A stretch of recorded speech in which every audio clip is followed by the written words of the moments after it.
जैसे विश्वामित्र जी ने कहा कि देखते हैं कौन धनुष का खंडन करता है, तो लक्ष्मण जी कहते हैं कि जिस पर आपकी कृपा हो। मानो इशारा कर रहे हैं कि आपकी कृपा तो राम जी ही पर है? लखन कहा जिस भाजन सोई और नाथ कृपा तब जाकर हो। अरे जिस पर आपकी कृपा हो जाए वही खंडन कर देगा। मानो बताना चाहते हैं आज जैसे ही सुंदर सुंदर मंच बने हैं, कहा सब अपनी स्थिति के अनुकूल, अपनी जाति के अनुकूल, अपने वंश के अनुकूल, अपने वर्ण के अनुकूल जिस प्रकार मंच लगे हैं उसी के अनुसार बैठते जा रहे हैं।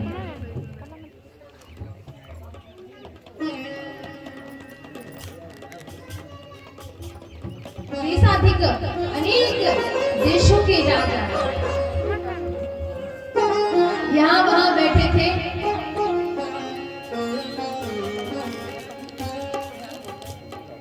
तो जैसे ही पहले जो वंश की वंशावली होती थी ना, वो वंदे जन गा गा कर कहते थे,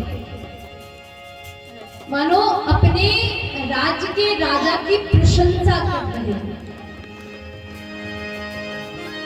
तो आज जैसा जो कि प्रण बताया गया था, सो बंदी जन आए और बिरदावली को गाया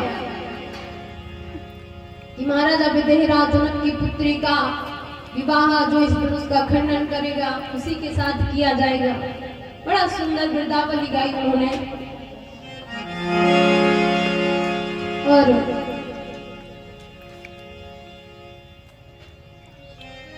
जैसे ही धनुष को लाया गया तो कहा कि धनुष जब लाया गया, यहां तो कहा कि किसी से उठ नहीं रहा, फिर धनुष आया कैसे? तो कहा जो 10,000 सैनिक थे, हमें तो जानकारी नहीं है, पिछले जमाने में खचा चलते थे। तो वो 4 पहियों वाले खचा पर रख के 10,000 सैनिक, जिनमें मानो सहस्त्र हाथियों का बल हो, वो सैनिक यज्ञशाला तक शिव जी के धनुष को लेकर आए। अब जैसे ही धनुष को देखा, बिरदावली गाई, अब कहा जाओ जो कोई उठाए से विवाह हो जाए। तो जैसे दौड़ होती है ना, तो दौड़ से पहले लक्ष्य की ओर कोई नहीं देखता, सब देखते हैं कि गिनती शुरू हो और पहले वाला पांव कितना बड़ा रहा है। मानो 1 2 तो अपना पांव थोड़ा आगे को करता है। तो सब राजा एक दूसरे को देख रहे हैं कि बिरदावली समाप्त तो होते ही कौन उठता है उससे पहले हम। ऐसा ना हो कि देर हो जाए और कोई दूसरा उठकर पहुंचे और धनुष को उठा ले, तो उसका विवाह जानकी जी के साथ हो जाए। क्या किया जाए? तो सब एक दूसरे को देख रहे हैं और जैसे ही बिरदावली समाप्त हुई, मानो धनुष के ऊपर सारे टूट पड़े। कहा उस धनुष पर हाथ रखने को भी जगह ना बचे। जैसे ही सारे इकट्ठे आ गए, महाराजा जनक सब कुछ देख रहे हैं, सबने अपना अपना बल लगाया।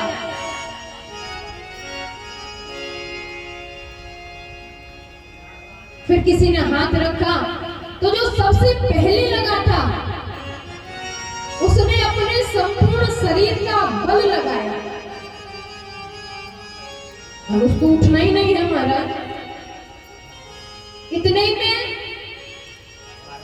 जो सबसे पहले राजा लगे हुए थे तो आराम से निकल आएगी। अभी तो बदनामी भी नहीं होनी, इतने लगे पता नहीं किसने उठाया ही नहीं। आराम से तभी पांव निकल आए कि लगे रहो, हमने तो अपना जोर लगा लिया। ऐसा करते करते अनेक राजा, कहा देशाधिदेश के राजा थे महाराज, सबने अपना अपना बल लगाया, लेकिन किसी से धनुष नहीं उठा, किसी से धनुष नहीं उठा। फिर दूसरा राजा जाता है, अपने संपूर्ण बल लगाता है, फिर लज्जा बस लौट आता है। लेकिन शिव जी के धनुष को तनिक तिल भर पृथ्वी से ऊपर नहीं करता। अरे उठाना तो दूर है, हिला नहीं सकते। तो कहा फिर क्या हुआ? तो राजाओं ने कहा कि देखो हम अकेले तो उठा नहीं सकते, मिलकर उठा लो। तो गोस्वामी तुलसीदास जी की चौपाई अनेक अर्थ बताती है कि भूप सहेस दस एकाई बारा,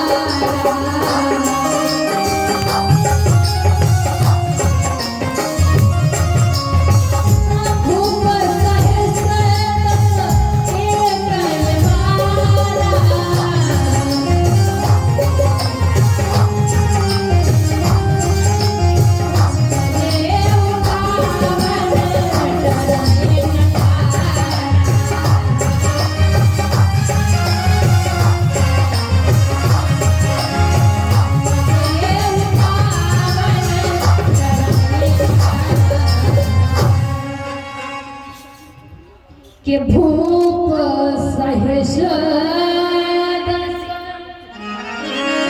एकाई बारा,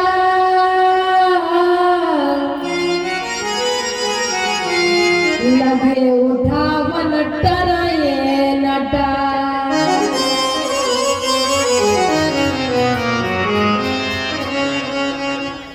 कहा कि पहली बात तो कि भूप सहित 10 एकाई बारा, मानो सहस का अर्थ होता है 10,000, कि 10,000 राजा एक बार में धनुष पर लग गए।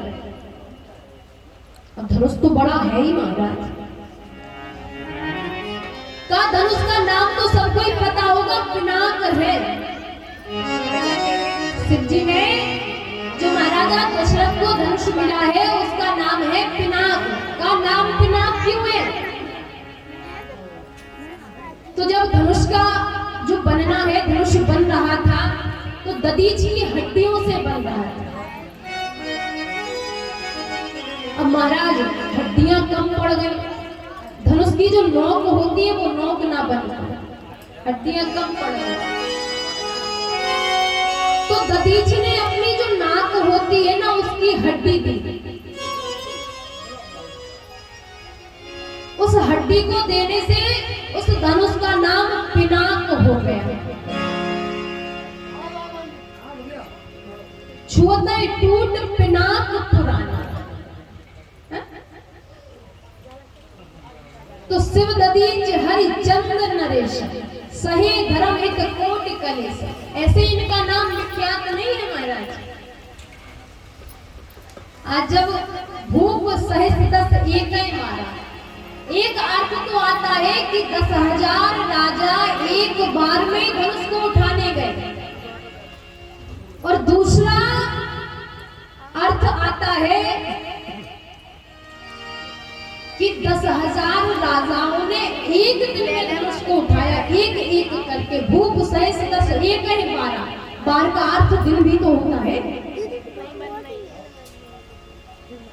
लेकिन कितनी भी प्रयत्न किया, हुआ क्या है कि लगे उठावन टराए नाटा।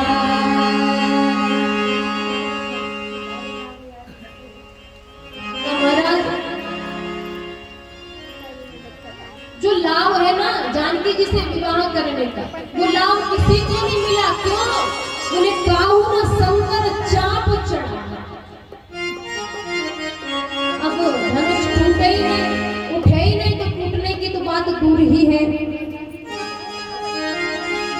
सारे राजा लज्जावश अपने अपने स्थान पर बैठ गए, नीचे को सर करके बैठे हैं।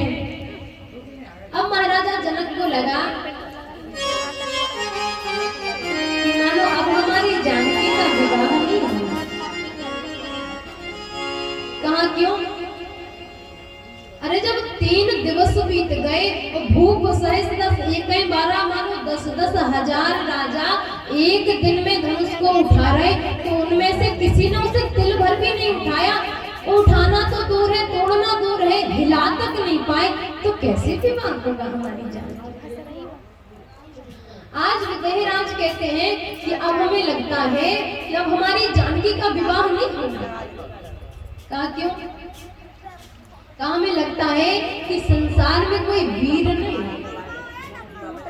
आज विदेहराज की आंखों से मोती के समान आंसू गिर रहे हैं। विदेहराज बड़ा व्याकुल होते हैं, व्यथित होते हैं कि मानो अब हमारी जानकी का विवाह विधाता ने लिखा ही नहीं है, और लिखा नहीं है तो होगा कैसे। तो महाराजा जनक कहते हैं कि अब जन को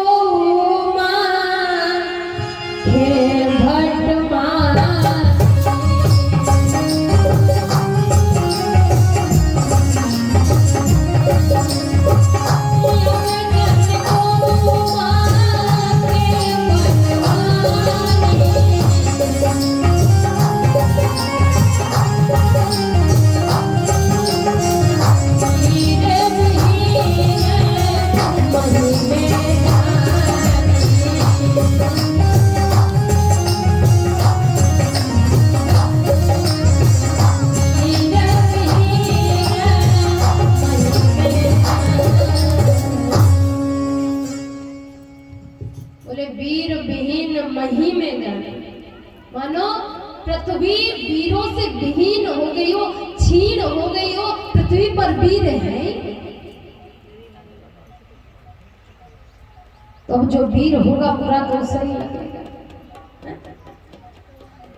और ये भी बड़ी बात है कि किसी को कह दो कि अरे वाह तुम तो बड़े वीर हो, तो उसमें वीरता रस आ जाता, चाहे भले वीर ना हो।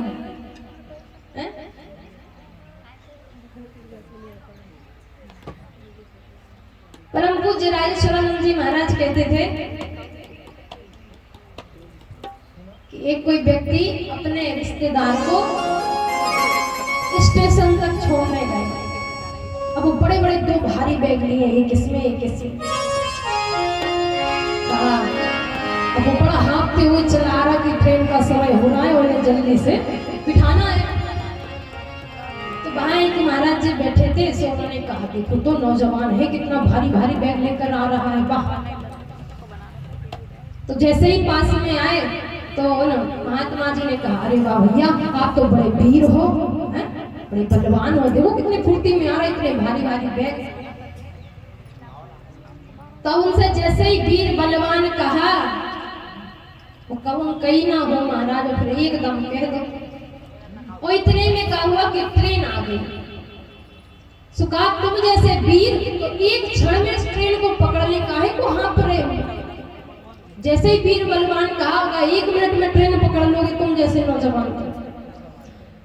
तो जैसे ही तुरंत दोनों बैग लिए तो उस ट्रेन में चढ़ गए। जैसे ही ट्रेन में चढ़ गए फिर बाद में याद आया अरे हम तो उन्हें छोड़ने आए। अगले स्टेशन पर उतरे, फिर उन्हीं महात्मा के पास आए। कहा महाराज आपने वीर कहा और हम ट्रेन में चढ़ गए, और वो जिसे हम छोड़ने आए थे उसे तो हम छोड़े ही गए। कहा ऐसा क्यों?